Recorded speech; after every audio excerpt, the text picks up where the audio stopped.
ఎవరైతే శ్రీనివాస మంగాపురం దగ్గర ఒక మంచి టిఫిన్ కోసం చూస్తున్నారో వాళ్ళకి ఇక్కడ ఒక మంచి టిఫిన్ సెంటర్ ఉందండి.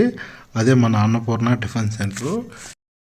సో ఈ టిఫిన్ సెంటరు మంగాపురం గుడి దగ్గర నుంచి ఒక 1/2 కిలోమీటర్ దూరంలో ఉంటుంది.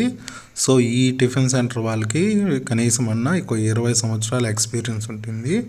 సో టిఫిన్ అయితే చాలా అంటే చాలా టేస్ట్గా ఉంటుంది. ఇక్కడ వచ్చే భక్తులు ఎలాంటి డిసప్పాయింట్ కాకుండా అంత క్వాలిటీ మెయింటెనెన్స్ చేస్తారు. ఇక్కడ ఒకసారి ట్రై చేయండి మీరు ఒకసారి. ఏం ఉప్మానా? జీడిపప్పు ఉప్మా.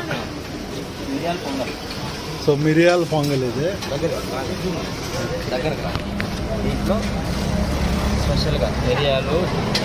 స్పెషల్గా మిరియాలు, జీడిపప్పు, కరివేపాకు స్పెషల్.